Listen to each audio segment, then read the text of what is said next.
Diabetes जो है जब उसका लंबा ड्यूरेशन होता है किसी के शरीर में, जब कोई भी आदमी लंबे अवधि तक इससे रोगग्रस्त रहता है डायबिटीज़ से, तो बहुत सारी बीमारियों का सृजन होता है। जैसे डायबिटीज़ कॉमनली किडनी को प्रभावित करता है, किडनी से प्रोटीन आने लगता है, और यदि शुगर का अच्छा कंट्रोल नहीं हो, इनिशियल स्टेज में किडनी के डिटोरिएशन को नहीं रोका जाए तो ये किडनी को पूरी तरह से ख़राब भी कर देता है। डायबिटीज़ इसके साथ साथ ट्राइग्लिसराइड जो एक तरह का लिपिड है, इसके लेवल को भी बढ़ाता है, और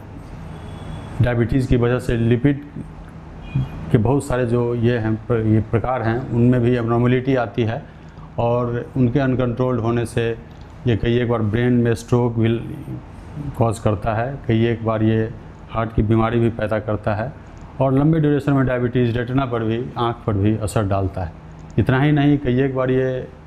व्यक्ति के नर्व्स को भी, नर्वस सिस्टम को भी प्रभावित करता है, न्यूरोपैथी जिसको कहते हैं। इसकी वजह से पैर में झुनझुनी होना, पैर का सुन्न होना, पैरों में कमजोरी आ जाना। तो इस तरह से डायबिटीज़ जो है अकेले ही नहीं रहता है, बल्कि लंबे ड्यूरेशन में ये बहुत सारी बीमारियों का जनक है। इसलिए डायबिटीज़ का अच्छा कंट्रोल और इसके कॉम्प्लिकेशंस को रोकना, ये ट्रीटमेंट की प्रायोरिटी होनी चाहिए। इनिशियल फेज़ में तो पहले किडनी से प्रोटीन तो नहीं आ रहा है, इसलिए किडनी का टेस्ट हम लोग करवा लेते हैं, यूरिन का टेस्ट करवा लेते हैं, ऑप्थेल्मोलॉजिस्ट से कई एक बार ऑप्थेल्मोस्कोपी करवा के देख लेते हैं कि कहीं पुराने समय काफ़ी लंबे ड्यूरेशन से तो डायबिटीज़ नहीं है, अंदर में था, अभी जाके पता चला है, तो उसका कोई असर तो रेटिना पर नहीं हुआ है। प्राइमरली यही सब हम लोग कर लेते हैं। कई एक बार यदि लगे कि चेस्ट पेन का सिम्टम आ रहा है या कुछ इस तरह का